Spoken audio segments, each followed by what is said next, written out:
Yo, what's up? How's everyone doing today? We're live going into the Swiss stage. I'm really looking forward to this one because we're covering EUNA and the series is actually very close. Got my dinner right here as well, so apologies if I'm eating during the stream, but yeah, we're going into C9 Fnatic. We're covering games 1 and 3 today, and personally, all I need to say is this series is actually remarkably close. Like, considering these are both second seeds from the region, it showcases kind of the similarities in terms of how the regions are. But I'm gonna load us into draft for today's series, as this should be arguably a close one, as draft should be where we see a lot of interesting things. Now, I'm really happy with how I came into this best of 3 with the predictions. I said it'd be close. I said the top side is probably going to be an interesting thing, with Oscar Rinin obviously coming back into the lineup for this World Championship, and he's been okay. It's been a little bit timid, and I said Humanoid needs to step up for the team when it matters most. It's week 2 Fnatic, and what do you know? We kick off the draft. Azir, Poppy, Renekton removed by C9, Maokai, Kalista, and I believe Rumble should be banned, but I think it won't, and in the end what we're going to actually see is a Prio ADC like Xayah make it through. It's actually the Sejuani ban, which is surprising to me. And the reason it's surprising is because, let's be honest, Blabber isn't necessarily known for being a Sedge player, but it is a felicitating champion, and that's something he does like to play. So, with it left up and available, Xayah gets locked in. The Steel or the Rakan comes through from the other side, and the Orianna, so you've got a ball carrying combination. But C9's draft so far, you've got a Jarvan in to provide some engage, lock up for the Rumble. This comp from C9 is just so damn strong from the initial draft. Like, you've got Cataclysm into Equalizer, into Feathers being pulled back. You've just got mass amount of burst damage that's probably going to insta to 0 if Trimby gets caught out, if Humanoid gets caught out very, very easily. It's just a mass combo. I don't like Jax into Rumble. Don't get me wrong, Europe and NA needed to learn this champion after week 1, finding so many teams finding success with it, but into Rumble, it's a losing matchup, and you need to be able to carry late game. As a Jax will always lose out to Rumble because Jax can't counter-strike the Rumble, who's typically just going to be spamming out Qs and Es and Ws. It's just very hard to deal with him. Now, second ban phase comes through. Fnatic targeting out the mid lane, and the ADC pool of Noah getting shrunk even more. So, looking what's open, there's Kaiser, which isn't really a Noah champion. There's a Felios and Ezreal. If we want to go that far down, Ezreal, one of the biggest bait champs here at Worlds. And there's also not Sivir, another bait ADC, but Lucian technically there's been a lot shown here at this World Championship in terms of ADCs, but realistically speaking, the only ones to work are Kalista, Xayah, and Kaiser. Now, the supports get their pull squeezed a little more, as Alistar and Rel removed. That's kind of more so hindering Sven. But Razork probably going to find himself on a carry jungler in his own right, going for the Lee Sin here, not opting for the Ivan. I think Ivan, yeah, it makes sense to not take Ivan. However, I would have thought it may have been a bit more beneficial, but you are now giving another target to have the ball carrying system on. C9, honestly, I wouldn't like the Nautilus. I'd prefer maybe a Renata, looking at the triple melee stack that Fnatic have. But it's going to be Renata locked, Nautilus knocked in, so they're kind of looking to pick off, I feel, the Orianna, or just set up the mass wombo combo a little bit more with that depth charge. Now, last pick coming in for C9 for enemies is possibly his Yone. So he's matching aggression in mid lane for Orianna to basically just have a hard time. Now, Noah here, fairly far down the totem pole of available ADCs that he would specifically play. Ezreal is on his mind here, and we've already discussed how much of a bait pick Ezreal is at this World Championship. I just want to put some context and some numbers to the champion as a whole. Statistically speaking, here at Worlds, Ezreal has a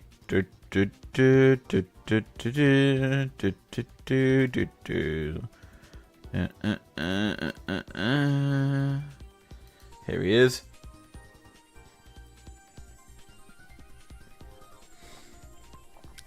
Ezreal at Worlds in the main event is 0-4. In playing stage, 1-3. So 1 win out of 7 games. Very, very bad record. It's insane it gets locked in here for Fnatic. Because as a whole, it's not been very impactful. But you're drafting safety, and it's understandable. Going into this comp that C9 have drafted, it's very aggressive, and it wants to sort of play for the late game where it just outbursts you, and just catches you unawares with the equalizer just coming down from long range. Now, as we get into game 1, expect not the most explosive of starts, I feel, with how the drafts are and with how these teams kind of play. Berserker tends to stay out of fighting, stay away from his team for the majority of the game until he's needed, when he's farmed enough. So I don't think we'll see too much action to the bot side. Which, honestly, because of that, I would have preferred some calls coming through. But Ezreal isn't really a champion that goes cool. Don't know why. It's probably so he can rush Tyr and Shi, get procs, but I think cool wouldn't be a terrible purchase, to say the least. Now, as the teams have kind of gone for a standard fan-out approach, while Fnatic have, C9 gonna wrap around to the bot side. No deep wards placed by either side, just one in the river to control the entranceway there for Fnatic. And the same sort of story on the top side. So basically they're trying to deny the entry into the river for Blabber, in the sense that when the scuttles spawn, they should have vision of that, and will probably look to contest on whichever side and wrap down. And this is kind of hinting that both bot lane and top lane for Fnatic want to kind of get aggressive early and start to push the wave out. And that makes sense for Fnatic to do. Not much for C9 in the bot side. Top side, there's a little bit more aggro, I feel. And more chance of them winning out in a straight up 1v1 or 2v1. But as it stands, C9 aren't going to aggress early, just going to clear the waves. I'm looking at Razork's path, looking to get maybe steal away on this blue. He's got in, he spots out Blabber, sees he hasn't done his top 2 camps, and look at, as that's happening, Trimby has pathed up to deny like any form of C9 response to get vision in or go for a steal away of camps there, as Razork just taking away the Gromp, and this is so beneficial for him. Now he's forced to flash, as actually Fudge flashes as well. It's a big trade as mid lane. Enemies getting chunked out. And so what we're essentially seeing is Fnatic aggressive early, forcing C9 to have to respond to Fnatic's aggression, and it's costing C9 early as Razork's just able to get an advantage on the Rift himself. And you partially also have to give credit to Humanoid and Oscarinin in this situation, because they managed to sustain a heavy push into their lane opponent, and that denied any form of C9 rebuttal, because of the collapse from Fnatic would have been a lot quicker. Now, whether or not this amounts to a massive lead, only time will tell, as surprisingly, it's actually C9 with a 200 gold lead. And I can see why, because topside is an absolute farm fest in favor of Fudge's Rumble. Now, Oscarinin being threatened by the dive as he's jumping forward, forced to flash. Rumble tanks 2 tower shots, gets taken quite low. But in the end, no one falls. And you have to feel flash for flash between the top laners, and Ignite used. Actually, Fudge didn't even flash. Nope, on C9 flash at the end of that. So that was overall worth it for C9 to get. I switched to me. Didn't mean to do that. But overall, worthwhile play, I guess, for C9 to get the flash out of Oscarinin, making this topside pressure so much better for Fudge, because A, he gets a free reset, not gonna lose many CS, he's probably gonna lose 2 at most. And it also means that Oscarinin's probably forced to use his TP top. I just realized Fudge doesn't have TP. Going the aggressive Rumble with the Ignite, so you're giving up team pressure late game to kind of just dominate team fights. Not team fights, to dominate lane. And so this is overall more of a I'm gonna probably join up with my team regardless situation, where he's gonna be playing front to back and not back to front, as Equalizer's thrown out, Sven's up here using the spells and gets up to the top lane to give first blood over to Fudge. That's a big kill onto the Rumble, as continuing forward is Razor, getting jumped on, and somehow Rumble finds a double. Now Trimby responds a bit too late with the trade back, but overall, if you're Fudge, you're happy with that. A mass amount of gold injected into this Rumble early. in what could be argued a babysat lane as Humanoid whiffs the shockwave mid. And that's gonna force the wave into his own tower. But as I was saying, the fact that Oscarinin has fallen behind quite a bit. I mean, he's down 5 CS. Or 6, now 5. I couldn't count. But he's down quite a bit now in terms of combat power.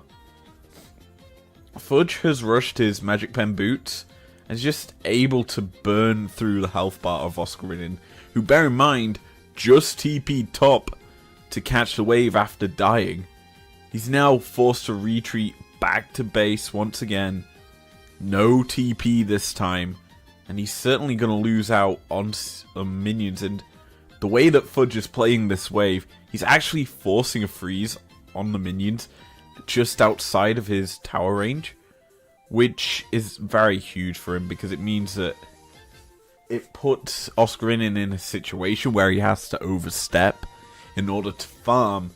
And with how much investment C9 have put into this top side already, he's certainly not wanting to give over more kills, and instead he's just going to bleed out CS, which is not the beneficial sort of response.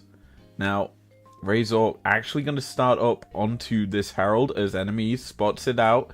Top side though, Oscarinin, he's burning. The Ignite's put down onto him. The turnaround, not enough, and another kill. A solo bolo to Fudge comes through, and that also pulls Fnatic off this Herald, which is an impactful play to say the least as mid lane. The Yone ult comes through, Ignite drop down, but Fnatic get nothing.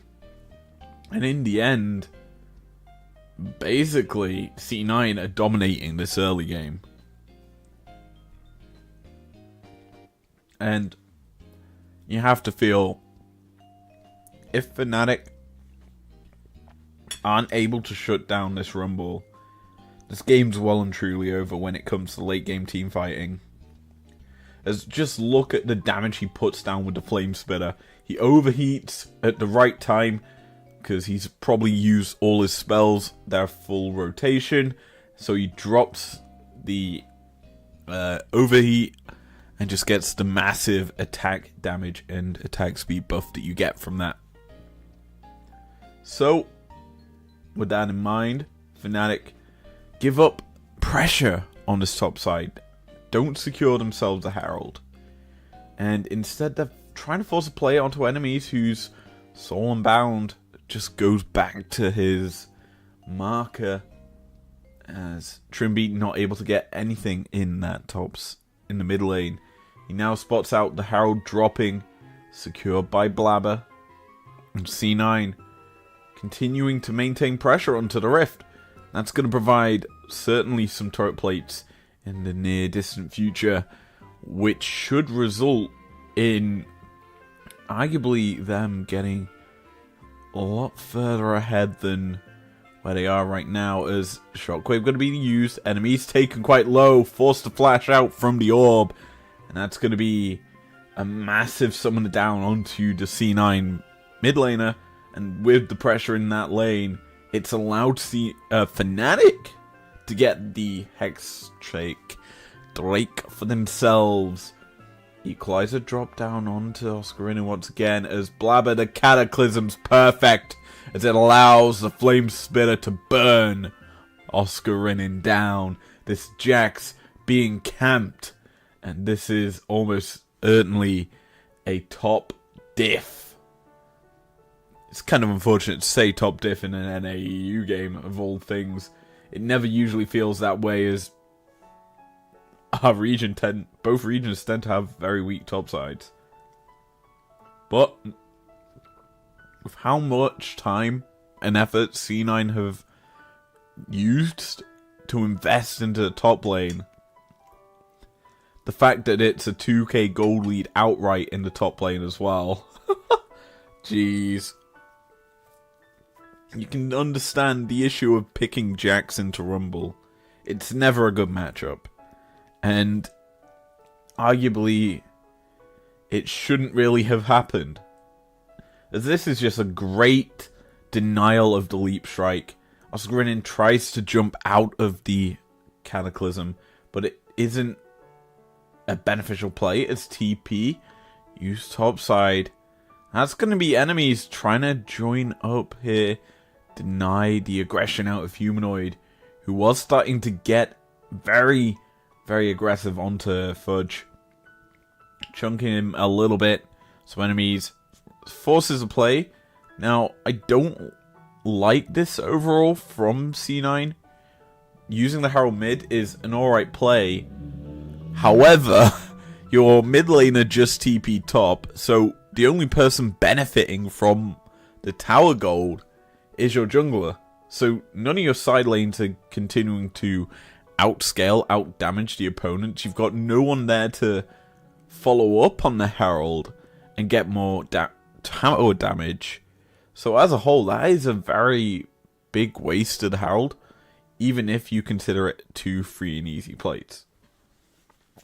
Now, what I will say is, we look at the rest of the map. If we take out the top lane, it's a fairly even game, as Humanoid is probably the saving grace for Fnatic right now. Obviously, melee range matchup, and so that's going to be jumped on Humanoid. The same, chunking out Sven, who forces the hook. The kick comes through, and that's going to be the first kill to Fnatic in a long time.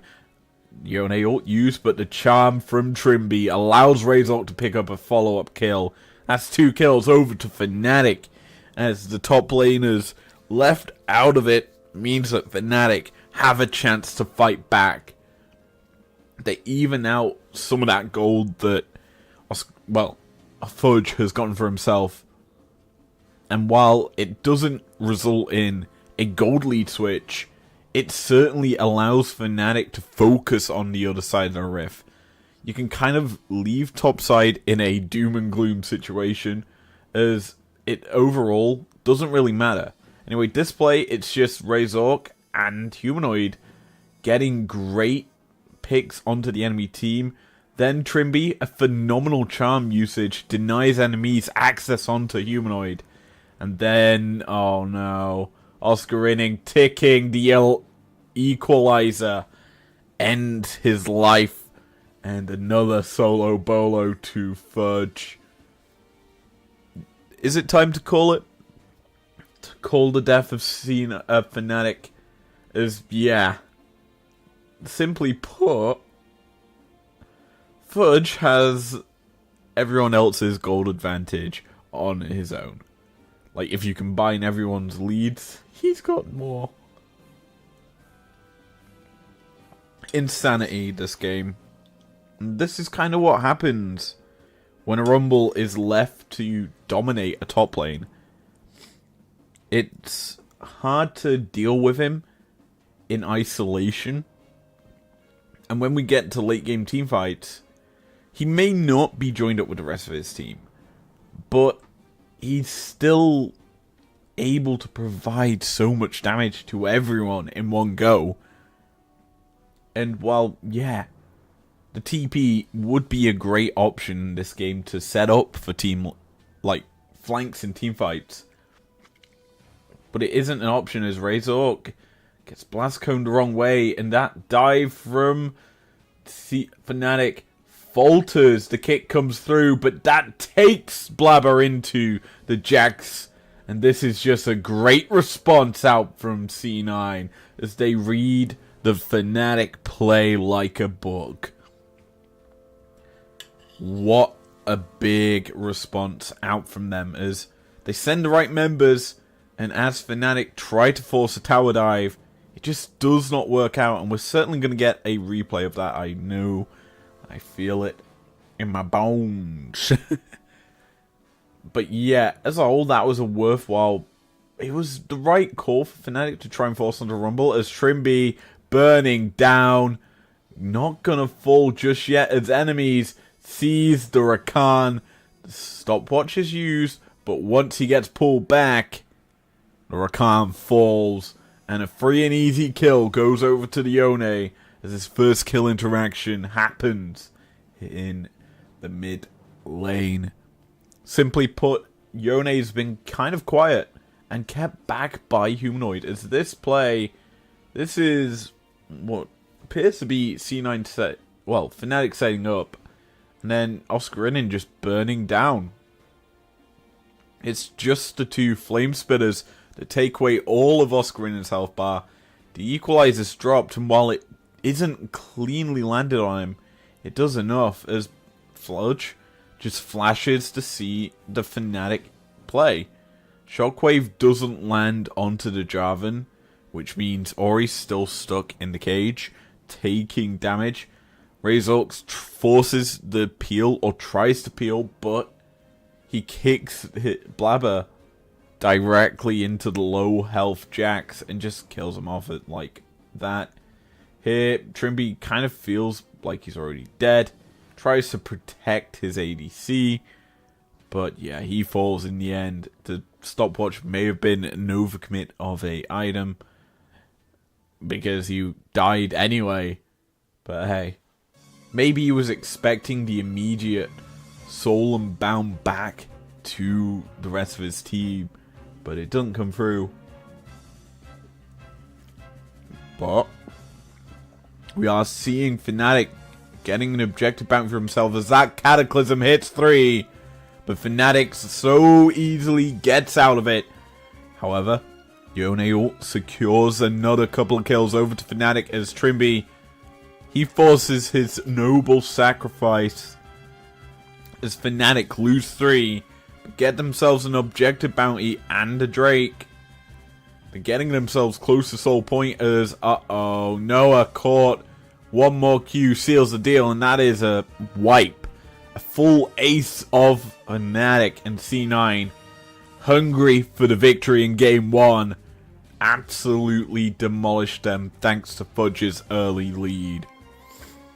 And this play, Fnatic get the Drake, but escaping is so hard. The hook lands onto Noah, forces him into the Cataclysm and Equalizer combination. And while Noah gets over the wall and gets somewhat safety, the rest of his team are just easily chased down. Trimby tries to sacrifice himself to deny any form of play for C9. But Fnatic don't go far enough, and they just get killed under their own towers. No safety, as this is just a great combination. The dev charge into Flag and Drag Cataclysm onto the 3 members as the Equalizer gets dropped on top of them. As that damage is simply equalizing damage. The demonic embrace in the back pocket of Fudge with that Night Harvester just demolishes the entire health bar of a team. And this is why you kind of can't give over too much gold to the Rumble. He becomes overly powerful and can just delete your life bar just like that. And this play, while it looks clean, that kick is great. The Equalizer looks better as Razork ticking, burning. But Humanoid's here. He shuts down the top laner for C9 as the follow-up though comes from C9 to Shockwave lands, but a Cataclysm keeps him trapped. A rampage for the Yone now, who we said was quite quiet in the early game. He's certainly stepping up now, 4-1 and 2, and C9 turn to the Baron as 2 members down on the Rift as Fnatic have lost their mid, so they can't really go in and contest. Razork not near this pit and enemies. He sees Noah isolated and just solos him out. It's an easy kill as Trimby looks to be next to follow. C9 get the Baron and get themselves out with a kill. Fnatic cannot contest this Rift. It is over in game 1 as this looked clean overall, but look at how much damage Oscarinin and Razork took from the Rumble. It's just too much. And so Humanoid sacks himself, realizing he needed to do that play to get his top and jungle out. Then, because they're forced to reset after the Rumble, there's C9 turns straight to the Baron. No contest on that objective. And Fnatic continue to be on the back foot. Now forced to deal with the Baron. And Humanoid could be caught out. Another Cataclysm lands. The Equalizer dropped. The health bar's ticking and burning through as this dive comes through from C9 under the tower. Looking to continue their aggression. The tier 2 will fall in the end. And this is just an absolute mugging from the North American squad. The towers are going down across the rift. Mid lane inhibitor tower threatened by Berserker. The top lane won by the rest of his team. Fnatic, you've got no hopes here in game 1. And there's no real solace. This game's over. You cannot win from this position unless a miracle happens. Enemies can absolutely delete one of your carries, regardless of where you are on the rift. Noah just takes half of his health from just a Yone going aggressive, and you have to run away. And he just will keep chasing until his soul pulls him back. There's nowhere that you can run to unless you make it literally back into the safety of your base. And with that, Fnatic stacking up them Drakes is no longer a win con, because that stack has just been stopped by C9. You have to wait another 10 minutes for you to get a chance at having soul. And spoiler alert, with how far back Fnatic are forced to play, they're nowhere near going to get to that pit.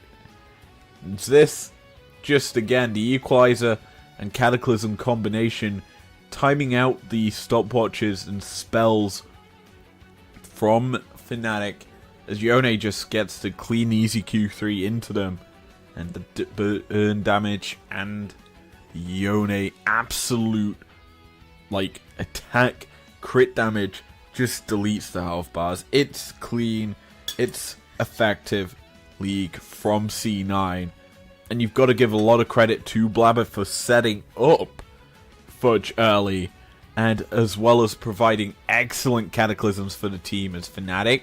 Not going to get hooked, but Blabber, he jumps forward into all of the orange team, then forced his health bar low as enemies goes aggressive, trying to kill off Humanoid, but that is maybe an overstep. C9 getting a bit too aggressive.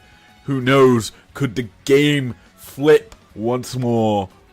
Only time will tell as they're forced to retreat. No inhibitor towers picked up for C9 after that push. And now Fnatic kind of need to start to right this ship. It's in a situation where there's been very little talk about this bot lane. And Fnatic, Noah needs to step up in these team fights.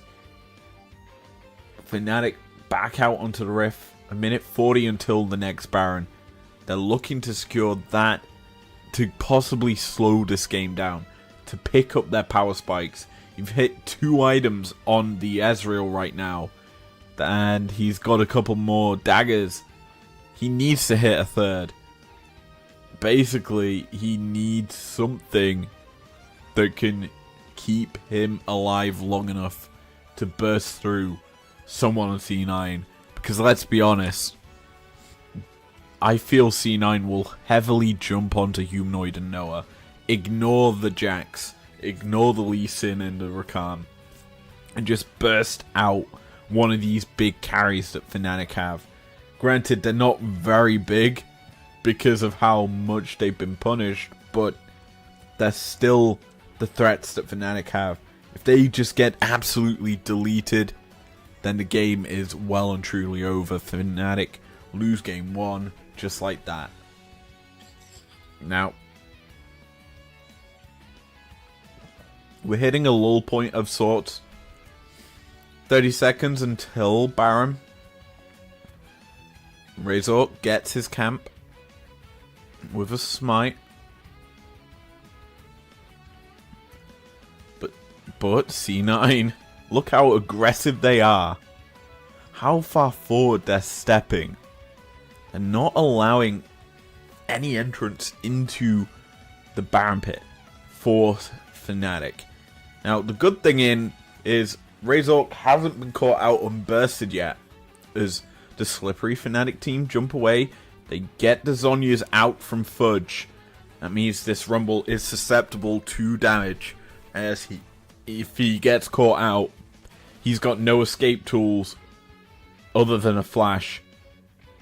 And even then, the fact that Fnatic is so goddamn slippery, it's going to be quite hard to basically lock them down and deny them access. C9, they're playing this well. They're playing aggressive. Blabber baiting the Baron. He can be off it. He can show his face to Fnatic, and they won't believe that the Baron has started. Now, C9 all turn to the pit. Razork's going to spot this out, but look at Trimby. He's denying Sven. Enemies jumps on top of the Lee Sin, kicks him out, but the smite still comes through. Razork secures the objective, and this forces the fight. C9 catch out Trimby, but the Baron goes over to Fnatic. Oscar in, possibly going to get jumped on. Yone not going to go overly aggressive, and the Baron take for Fnatic slows the game down. The Drake, though, will go over to C9. Shouldn't be really any contest on this one. However, C9 backing away. Fnatic may get this. As this, Sven just is forced to use his spells early. Can't deny Razork entrance into the pit. A kick from Razork also pushes enemies off him.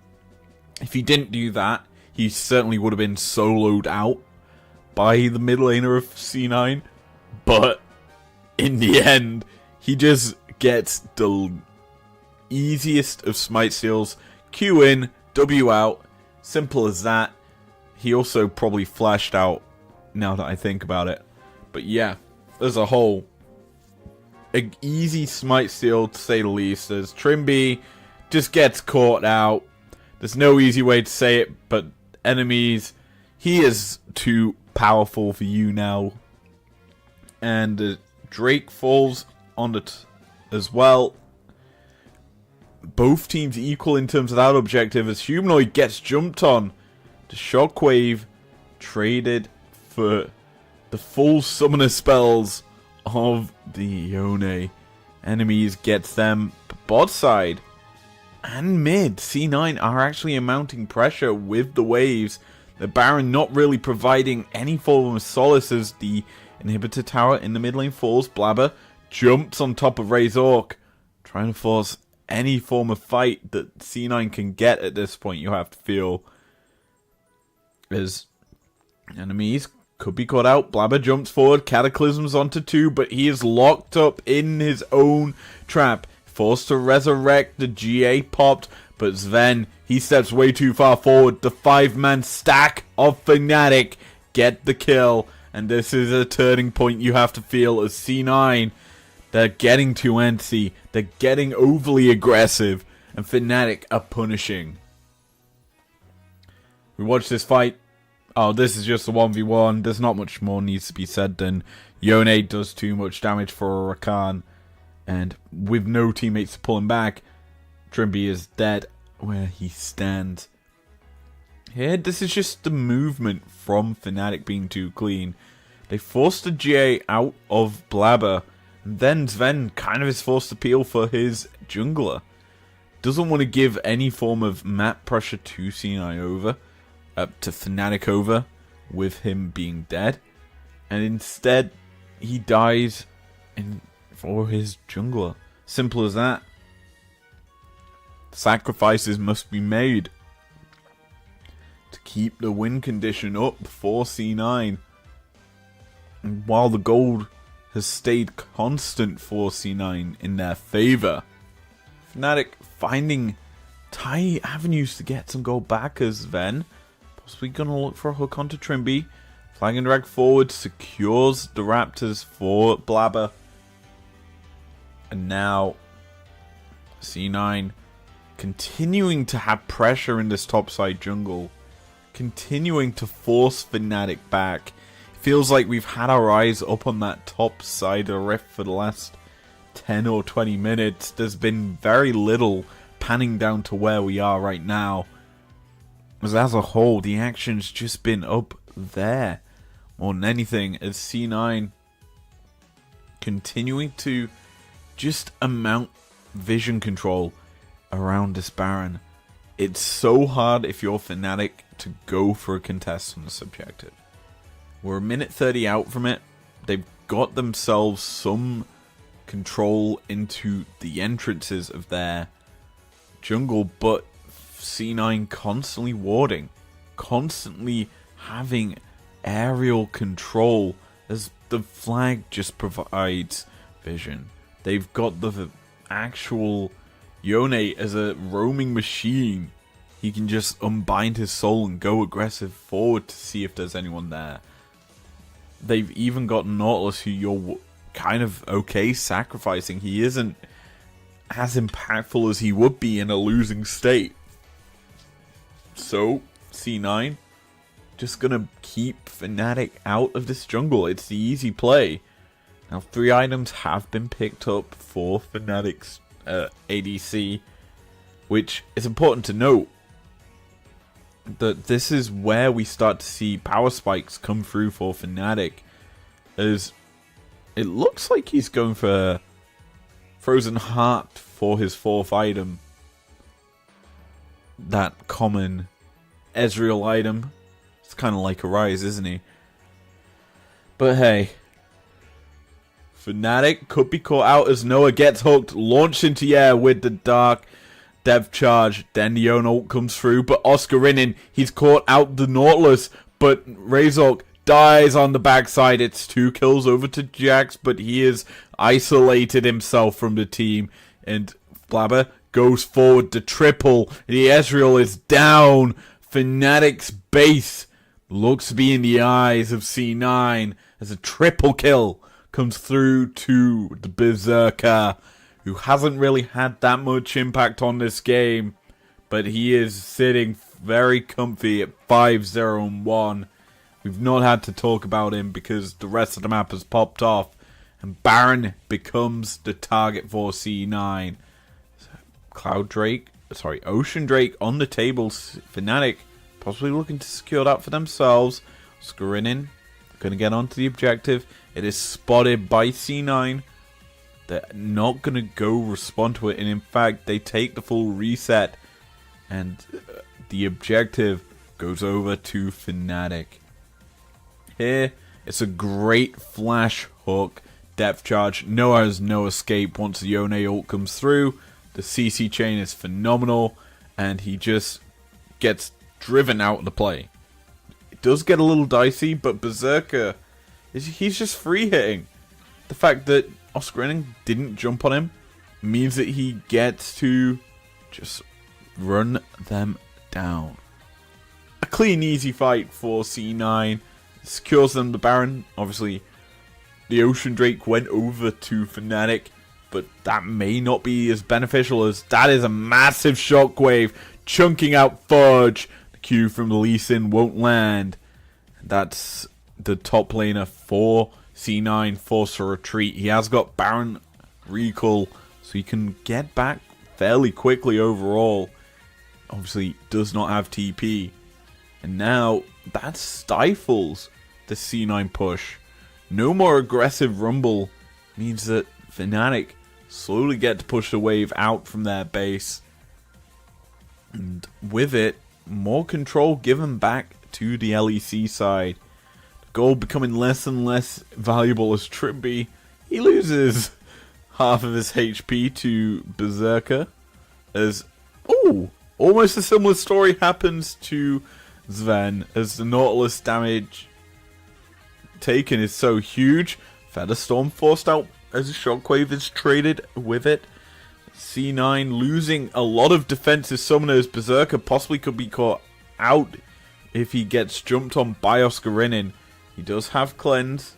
No, he doesn't. He has a ghost. So Fnatic force C9 back. No safety spells for the C9 ADC spells the end of that aggressive spell. And only 800 gold gained from this Baron so far. It's minimalistic, as Fnatic have kind of nullified this objective for C9.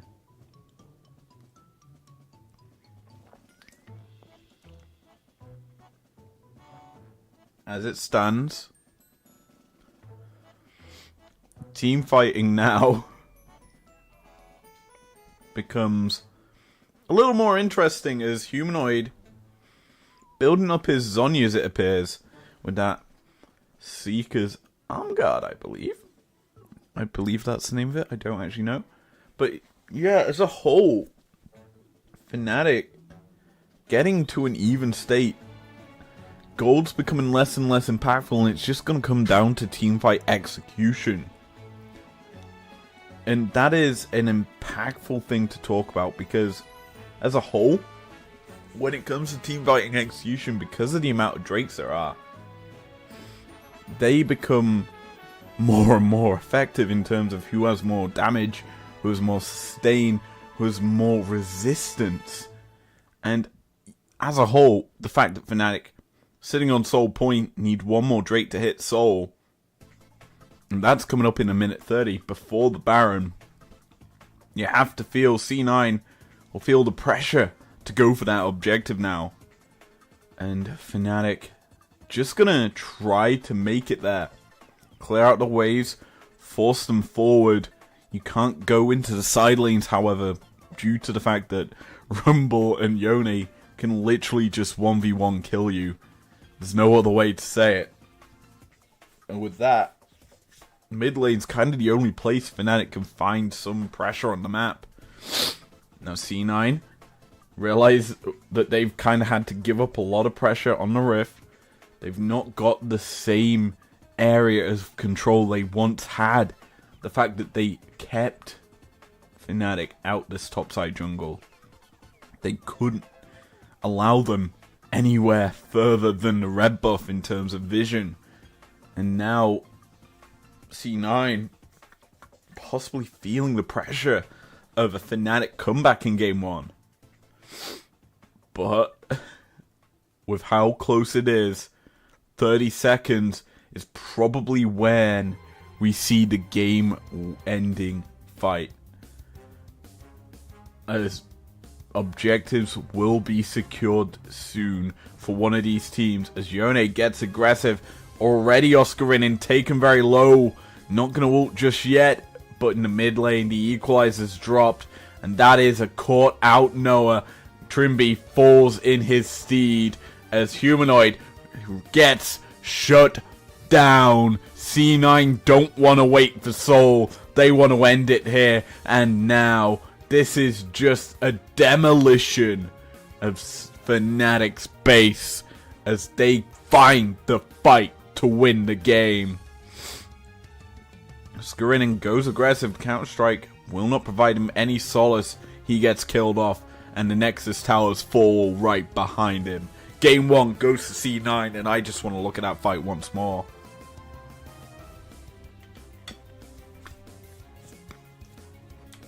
It was interesting, that fight. And I think the interesting aspect of it is this. The fact that enemies is 1v1ing the Jax, it kind of signifies that C9 are setting up a play on this side as well. Because the 1v1 is huge because the Counter-Strike's used. So enemies gets to apply as much pressure as he likes onto Oscarinin now, because there's no real counterplay. He can just whiff the whatever it's flipping called. It has steel in its name, I feel.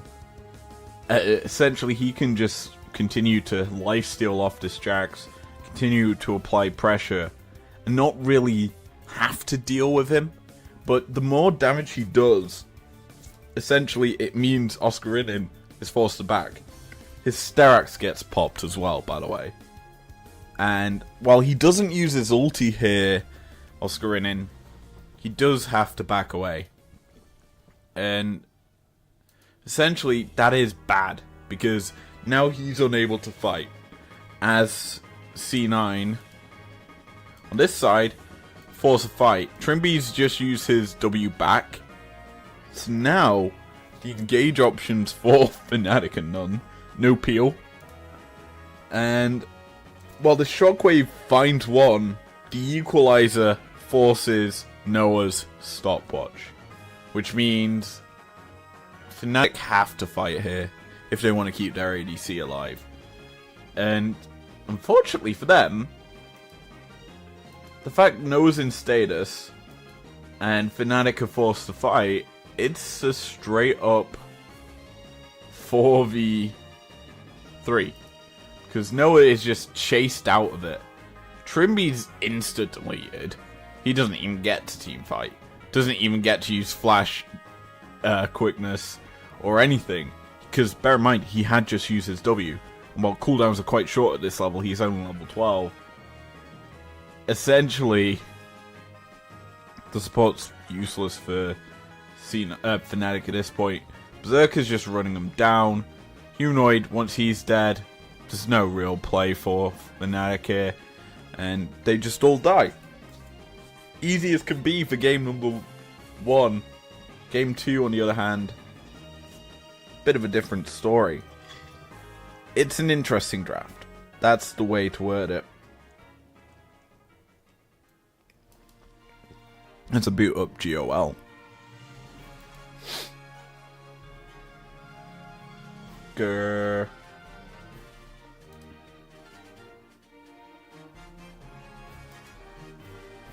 Simply put, at this stage, Fnatic are well and truly out of it. It looked doom and gloom in that game. But with how this game went, it's kind of revitalizing. Obviously, towards the end of that game, Fnatic had signs of life. But Humanoid on Syndra set this team up for a success in Game 2. Now, I have actually watched this series already. So my analysis is a little bit more... I haven't said that. I watched it on a very tiny screen at work. But essentially, this game was defined off the back of Humanoid, setting up the rest of his team to carry and succeed. We saw the Jax come through from Oscarin in this game.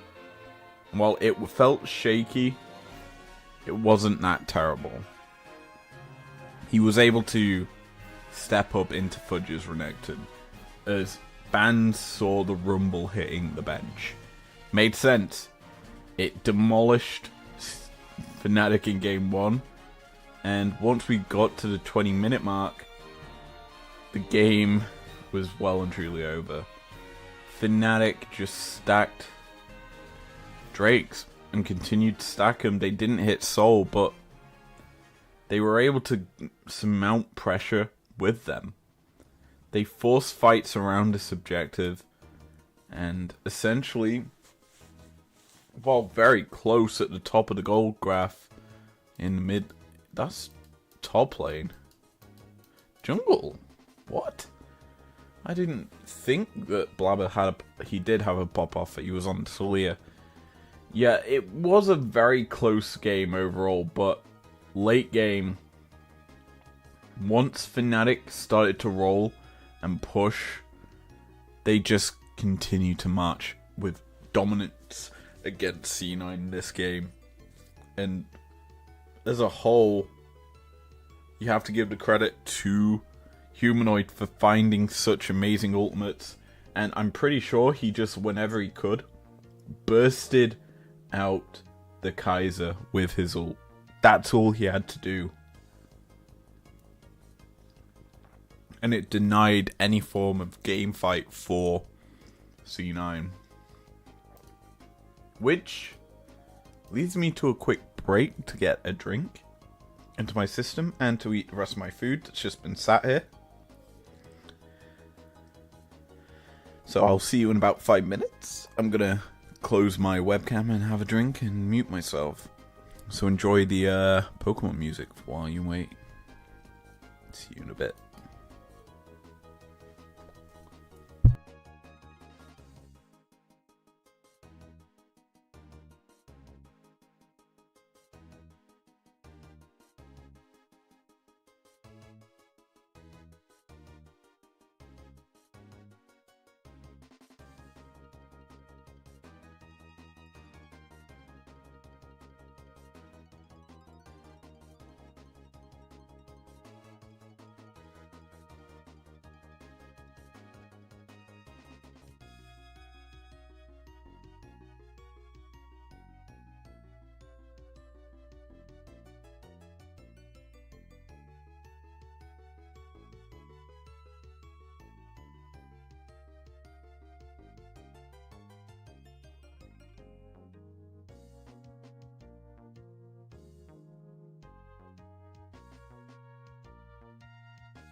I certainly do enjoy a bit of Pokemon music. Oh boy. There we go. Welcome back. I'm back. Game 3. Let's get it. Simply put, Game 3 is a weird one. I need to delete. Not you. I want to delete that from there. Also turn you back on.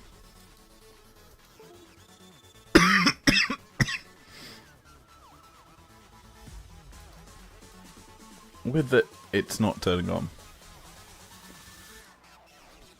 There we go. Back. So game 3. C9 back to blue. Fnatic. Red side. And once again, we have to question Fnatic's drafting. Game 1, they allowed the rumble through, which led to C9 rolling with it. Xayah was also left open, and Fnatic, well, they got crushed by it in the late game. Here, you kind of have to feel they'll adapt to the draft and remove Xayah and then, or Kalista, Xayah and then rumble. I think one of them has to go at the start of this phase. But as the draft continues to go forward, Azir Ori removed by C9. Targeting out Humanoid's pool, he's found success with Poppy removed. That kind of leads me to believe if essentially the Rumble or Xayah makes it through, one of them's getting first picked, for sure. And with the fact Rakan's also up, there you go. That actually is the one to be banned. So, Xayah or Rumble, which do C9 favour more? They're gonna secure for themselves the Xayah. It makes the most sense here, as C9 kind of forced the issue of that Rakan. Fnatic's response, they get the combo for themselves. The Cataclysm, the Equalizer, something that found C9's success in Game 1, ends up on Fnatic's side of the riff. And the response from C9, it's the Jax into it, as again, don't like that pick into Rumble. C9 also lock in the Sedge. They're trying to bully out in that top lane, you have to feel, with the Brash bros and girl. I don't know how the bros come through, but the boy and girl that bash a lot have been locked in for C9. The response for Fnatic to end out the first phase is Noah's Aphelios. Aphelios hasn't seen too much play at this World Championship. It's certainly seen play, I believe by Deft is the one who did play it against G2 for some odd reason, I think is this series. But it's still a big impactful pick for Noah. He's found so much success regionally on this champion in the LEC. It certainly revitalized Fnatic in their run during summer. Now, as we enter the second ban phase, enemies pool probably will shrink a little bit. In fact, both mid laners may see their champions removed, as Akali and Braum are first to hit the bench in this phase. Yone removed, no more. I'm just going to burst out your carry champ for enemies. It makes so much sense, to be honest, to have that champ banned, because in game 1, Ezreal, a very mobile ADC, just kept being bursted out by the Yone. And now, with a less mobile ADC, the Aphelios would probably have fell prey to more of them plays. Oh, I hate my nose sometimes. Extremely itchy. But something that kind of denies itches, don't know where I'm going with this one, is the next pick for Fnatic.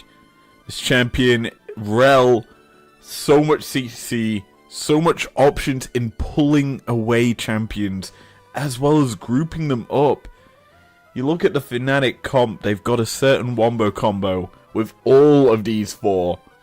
As C9 looking to respond in counter Alistar into Rel is a counter matchup, and it certainly works out well for the Alistar, because you can just knock her away as she's crashing down, or knock her up and deny the crash down completely. It is a good option into the Rel, and it's kind of why you lock it in alongside Desire to provide a bit of protection. You can also knock the Jarvan out of his own Cataclysm. You've got options here for C9 in terms of how they utilize the cow, but with enemies having to pick an AP champion to get that sort of damage down for C9, he goes to something that he has found a lot of comfort on in the LeBlanc, a champ that's also not seen much play at this World Championship. Comfort though, and both teams deciding to get their main carries onto picks they found success on, found a lot of fun on. I say fun, more so winning on.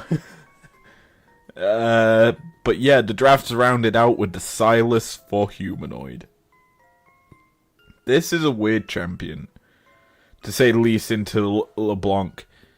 It's a very difficult matchup if the LeBlanc's able to control the lane well. However, sometimes LeBlanc obviously falls prey to over-aggression, having to distort forward to apply any form of damage down onto the Sylas. So this could be a fairly even matchup, and one that probably will be susceptible to jungle attention as the game goes on. But as it stands, the drafts have been locked in. All that's left to do... Such a nice side. As the drafts have come through, it's time to get into game. The decider between the EU and NA teams. One of these two pooled teams will be heading home tonight. But I'm hoping it's not Fnatic. I mean, GOL says they didn't go home. But hey, we're going to have a look at this one. Break it down as it comes through. I'm pretty sure the action we're going to see is going to be fast, aggressive from C9, and probably a bit more slow-paced. Scale up, reach the Sylas power point, and hope that the game is bloody. And in favor of Humanoid, that's a simple way to put it. Taking a look at the item starts, I'm very, very happy for Noah to have gone for the call. Into an affiliate, into a Xayah, you're not expecting aggression. As we say, Berserker likes to just farm up and get CS leads over his opponent.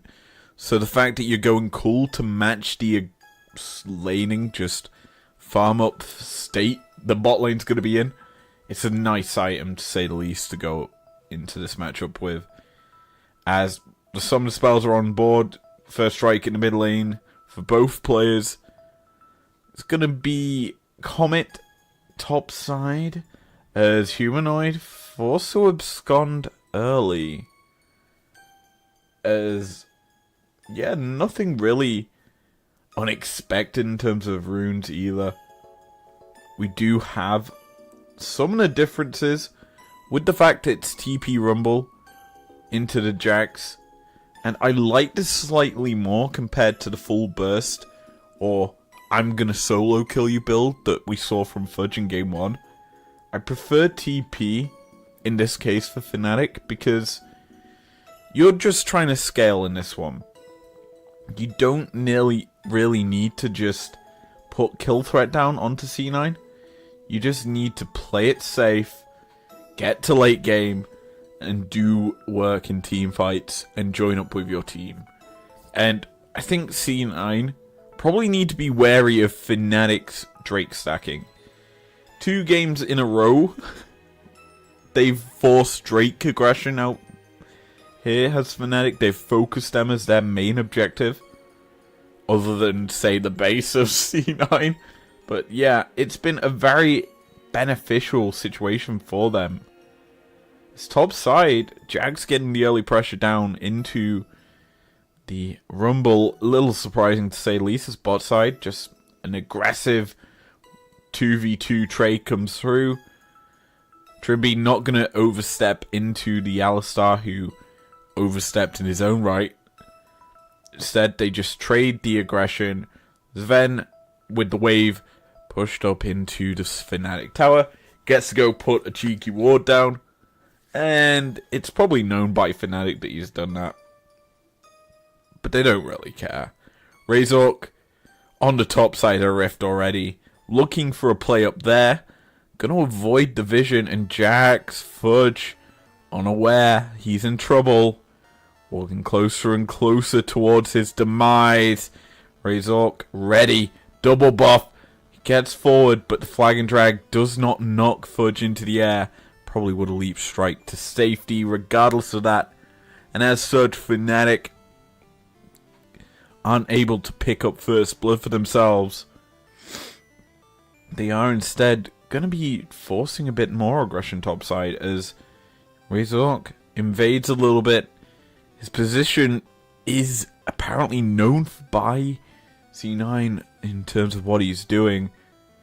He didn't step over a ward though, which means it's surprising that C9 were well aware. Probably something Razork has done before. But as it stands, no real gain from that play. And I'm just looking at the pings coming out from C9. It looked like Blabber dropped an assist me ping onto his wolf camp. And he's pinging out the ward. They clearly know something's there. And as such, gonna be essentially in a situation where he's fully aware he's on the vision. And just is gonna clear out the ward. Clear out the camp that spawned. Simple as that. So, as we continue forward, the game getting into a fairly standard start, to be honest. No early aggression out from C9 that we'd realistically want to see, especially in that mid lane. It should draw aggro, as the Blanc, a very strong early trader. She is actually going to fall prey to a lot of damage herself. Humanoid puts the pressure down, but he's forced to invest his flash. Enemies gets to back away safely. Going to invest his TP, so it's technically a summoner's trade. However, both of humanoids will be down for the foreseeable future. And with the flash being a bigger spell burn, enemies going to be happy to kind of wrestle control of this mid lane. Now, top side, finally Oscarinin has got to put pressure down on this top lane, but he is caught out here. The counter-strike lands as the equalizer, dropped onto the minion to secure some CS, and with the Rumble running back to the enemy base, it's certainly going to be first blood over to Fudge. This looks like a continuation of what we saw in game 1, but reversed, as Rumble gets killed off, as we're seeing Fnatic starting up this Drake. Razork putting priority on the Chemtex Drake. Something you don't tend to see. The Dragon not normally focused this early on. It's a similar story with Cloud Drake. You don't see people focusing that early. But getting through the cycle, getting to Soul, roughly if we continue to see him stacked up on the minute mark, it's looking like a 21-minute Drake game if Fnatic are able to continue to mount pressure onto that objective. So, as it stands, gold leads slightly in favor of C9 after securing first blood in the top side. The difference in items certainly seen there with a full sheen up. The Jax in a fairly beneficial position. Obviously, didn't burn the flash out from Oscarin in there. So, the summoners are fairly even between the players. And so, it means the Rumble can continue to apply pressure up here. Not feel like he's going to be burnt down quickly.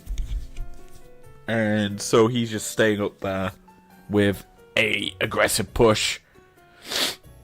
As once again, the two teams just continuing to farm. It's becoming a farm game. I don't like farm games. We certainly need more aggressive plays out from C9. Because if this mid lane and this, I wouldn't say and this top lane, but the bot lane more specifically, stays the way it is, with the two teams not really getting ahead of one another, it certainly feels like Fnatic have this one in the bag. It's unfortunate to say this, but with the fact that there's a Sylas, Aphelios, some Rumble on the Rift for Fnatic, they heavily outscale this C9 comp. And as such, you kind of are thinking, well, how do we play against it as Herald secured by C9, who are diving to spot lane tier 1, the crash down come through, but this will not end up in a kill for Fnatic. Instead, it's going to be the Rel falling to Sven, and Fnatic, they thought this was just a farm lane. It turns out, they're the ones being farmed as topside Oscar in, caught out. Razork responding, the equalizer not going to land onto anyone as a Cataclysm denies the Flame Spitter from being put down onto one target. Oscarinin flails as his jungler falls. In the bot side, it's actually going to be a trade as Noah picks up a kill onto Zavan. It looks like it presumably was a tower dive. We don't actually know how that bot side play went with the cow being that far forward. It looked like maybe trying to punish the backs from the Aphelios and the Rel. But as it stands, the kills going in favor of C9. The topside play, very, very bad, to be honest, from Fnatic. Oscarinin getting caught twice. As bot side, this is just a tower dive. Simply put, Sven gets the two-man pull and then walks forward. And while the Rel tries to turn on to the Xayah, she just uses the Featherstorm to keep herself alive as topside. Just watch Oscarinin. The equalizer doesn't land. He's then in this situation where he can't get a good Flame Spitter. So realistically speaking, his damage is very little. As bot side, Sven's caught out. He headbutts the Rel away so no more CC can be put down onto him. But Blabber, he's here to fight. He's denied an escape as the flash is failed. And Fnatic capitalize on the misplay. It almost was 2 kills, but that ends up with only the jungler falling. No objective but the Drake in 50 seconds. Fnatic happy to wrestle back a kill for themselves. And this is, you have to feel, a bit of a weird situation to be in if you're C9. Because this is just a great play from Fnatic. The Hex Flash, the Q missed, however, for Trimby. But because of the cooldown, it threatened Sven. He's forced to knock him away. And then this is just Blabber. Run down, knocked back by the Rel W remount. And essentially, it pulled him so far away from that wall that he isn't able to get over. And as such, it means he dies. He uses his flash as well. So he's got very little tools of getting out of this Drake pit if he goes for any form of steal. And as such, you realistically feel that Fnatic have control. But with the Herald drop bot side, C9 trying to force pressure down here to keep Fnatic from going for this objective. As topside, Oscarinin burning through the health bar of the Jax. Not going to get the kill. The equalizer was also dropped, so that won't be available if a fight breaks out in this bot side of the map. Drake, though, not started just yet, as that's going to be an aggressive play forward to Sejuani. No flash available. Locked up, rooted down, and killed off by Fnatic in the Cataclysm. Sven now being chased down. Another player with no flash. He's running back into Fnatic side of the Rift. And that's 2 kills for free to the LEC squad. as they just get everything they need to get themselves this Drake. No jungler, no support, no flashes, no hope for C9 to stop this Drake stack for Fnatic. As the second one goes over, we'll have to look at what the prize this Fnatic squad are playing for. And they're playing for an Infernal Soul. That's actually a massive thing to be trying to get, because you look at the comp. Extra big burst damage for the Rumble. Yes, please, sign me up. For the Aphelios, mine now, gimme. And for the Silas, that is 3 champions that just exude pressure with Infernal Soul. It's topside though. We are seeing Humanoid going aggressive. The Everfrost lands, but Sven is here trying to save his top laner. But he sacrifices himself as Humanoid and Darrell get his flash once more. That's basically been on cooldown for the past 5 minutes for free. But Razork and Humanoid, they're hunting. C9 though are collapsing as Humanoid could be caught out. The Everfrost lands, but the Sedge damage. The Kingslayer though keeps Humanoid alive, and Sven, he's got Razork in a bad situation under the tower and dead to rights. An over-aggressive play from Fnatic is costly as Humanoid almost gonna fall here. The Kingslayer keeps him alive a little longer. The Featherstorm as well does work, but the dive is set up. Fnatic cannot keep their top laner alive to trade back in the Featherstorm. And that's another kill over to the Cloud9 squad. And they're happy with how that play turned out. As even though we saw kills go over to C9, Fnatic still are mounting pressure on the map as mid and bot saw the 2 remaining players get pressured down as bot side. Oscarinin flashed upon, the counter strike stuns him in place. Here comes Sven trying to get into this, as that's going to be the flash back out from Oscarinin, afraid of the pulverize because there was no flash on it. Alistar's Humanoid could be caught out here. TP down to this bot side. The tower has fallen, so there's not much safety for C9. The Everfrost lands, the cow ticking, burning down. The Moonlight Vigil's amazing from Fnatic, and Noah is on a killing spree. Though, on the mid lane, we're still seeing the play continue through as the Herald's drop by C9. Gonna result in that tower falling. Opening up the rift is the North American squad.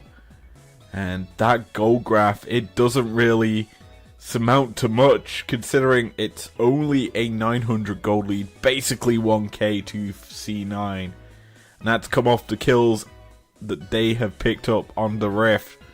As this play just as clean from Humanoid, he dashes with the Abscon, lands the Everfrost, while the Equalizer isn't a full carpet for Sven to walk through.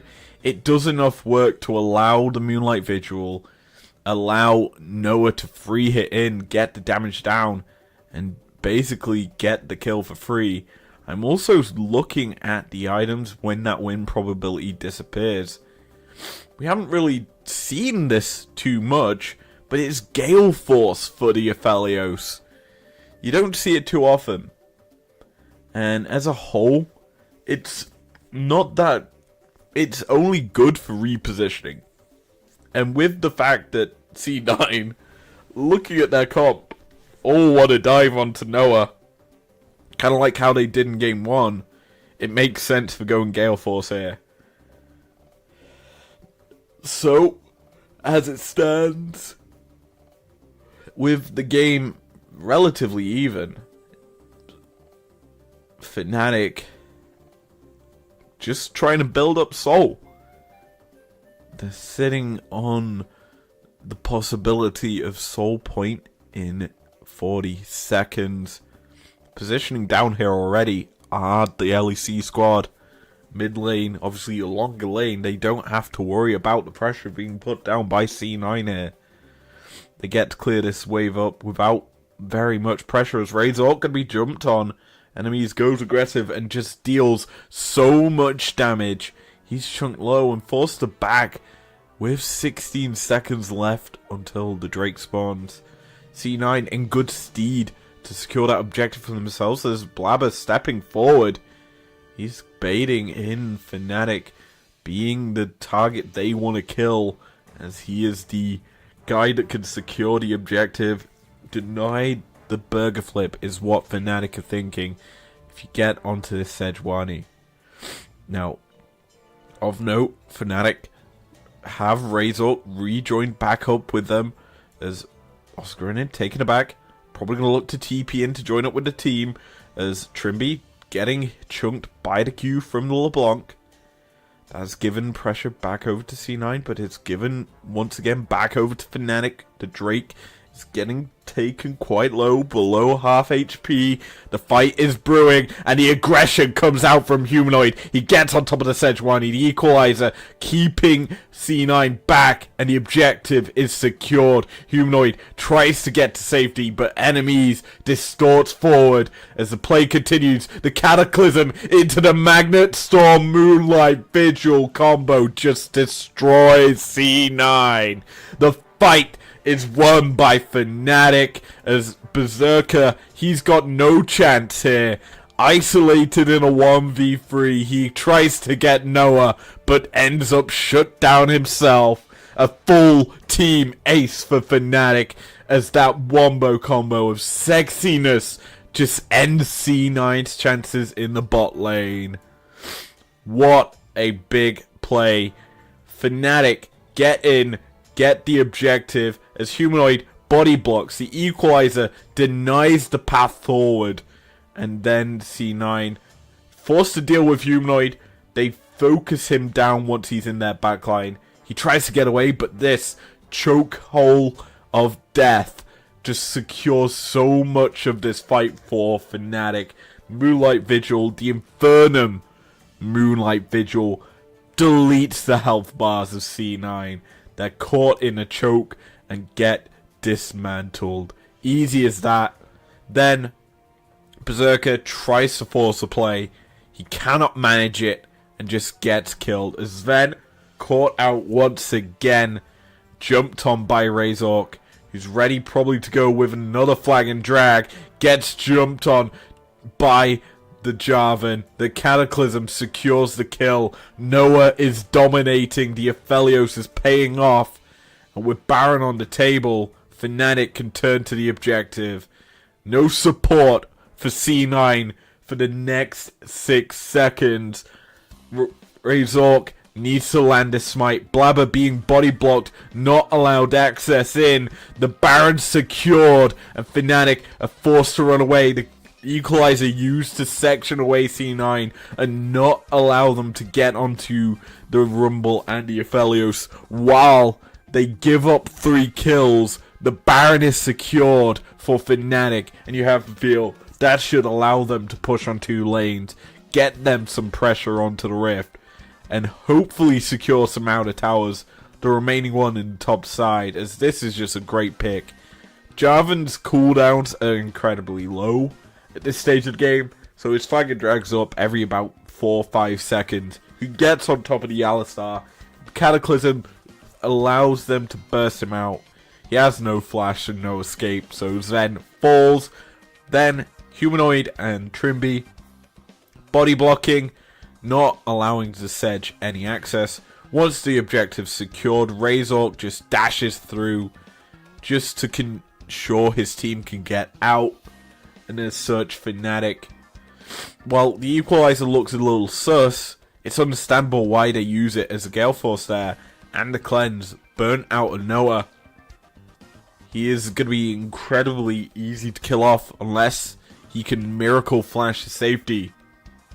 But C9, after game 1, they're in a situation they're not used to after the first game. They're on the back foot. They're having to deal with Fnatic pressure that's unnecessarily being applied to them. as they've given over kills being picked off in their own jungle. There's a great buffer there on the crash down from Trimby. As to get to safety, and Fnatic looking to engage. The Cataclysm perfect, as Blabber has no escape. And Oscarin gets on the board. The Blast Cone there, knocking Sven back into the backside of Fnatic. And he gets deleted. The two people that have seen the most deaths for C9 keep getting killed off. It's just Fnatic punishing the missteps from C9. His enemies not going to get the full burst onto Razork. And with 30 seconds on that objective, they're looking to force a play here, C9. The TP comes through. Jax trying to get aggressive, uses the ultimate, but he gets the TP out from Humanoid. Fnatic respond to that play. That seemed a little desperate out from C9. As there wasn't really any play to come from there. But you could see the pressure being mounted by both teams. They want to win. Lose and you're out. It's as simple as that. Drake number 4 on the table. Soul if Fnatic secure it. C9 started the objective up. Fnatic coming down. Noah rejoining up with the team. It's 5v5. The Drake now being contested as the ultimate from Sedge gets onto Noah, but the Drake is secured by Fnatic, and they're looking to burn through the health bars. Noah finds the kill. He's godlike, and Berserker gets demolished. That is the fight for the Fnatic squad. Is Europe. You're getting another team forward. It's easy as that, as Soul was secured by the EU representative. And C9, you may have had an easy time against Mad. You've certainly not got it here against Fnatic. Demolished on the Rift in Game 3 as the Featherstorm was forced way too early. Berserker, he's trying to force the burst, but he now hasn't got it. So when he's jumped on here, he's got no peel and no safety. It's as simple as that. Fnatic just punished the misplay from the ADC of C9. And this gold, this was up and down through the first 20 minutes. Now sits comfortably in the Fnatic side of the Rift. We said it be an early Soul. It certainly is. 23 minutes on the clock was when it was picked up. And you have to feel that C9, they're going to have to face the wrath of this burn that Fnatic have. It's going to do so much. And the fact that this is such an early Soul, Elder Drake comes up quicker. With that, with the full stack of Infernal Soul, oh, that damage is going to be hell. And we saw the other day the Maokai saplings, how much damage they did with Elder. Imagine that with Infernal Soul.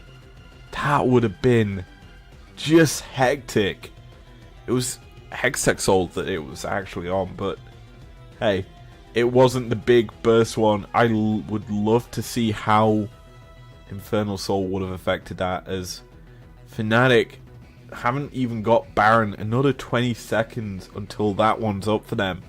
And they're already sieging into the base of C9. They're having to give up pressure on the Rift.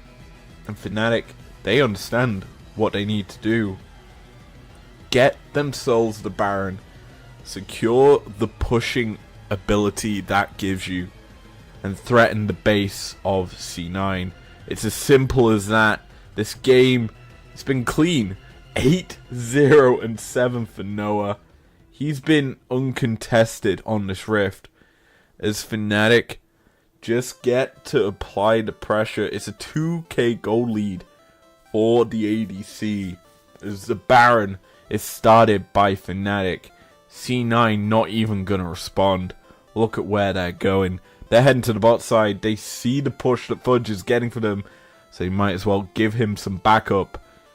Now, what will end up happening is he's forced to back up once the objective is secured. His enemies is jumped on Razor, Cataclysm onto this LeBlanc, forced and isolated in the Cataclysm, but she tries to escape, but ends up being traded as Berserker finds himself a kill, but the Baron is still in Fnatic's favor. They're forcing a push onto this tier 2. Blabber on the flank, spotted out on the ward. The aggressive play being forced by C9, but they are caught. Fudge is burning, ticking down. Noah is legendary, and Zen falls too. It's a double kill to the ADC of Fnatic, and he's continuing to apply pressure on this Rift like no man can. He is undeniable in this game. He is simply putting on a clinic. We question his Ezreal in Game 1, and in Game 3, he is stepping up on the Aphelios to carry Fnatic through to the next round. Who knows that they'll face? I don't know. There's a lot of big teams left that they could be up against, but Blabber, he sees the Rumble. Enemies chasing Oscarinin down. This should be a kill as Rumble falls. But enemies, he's ticking.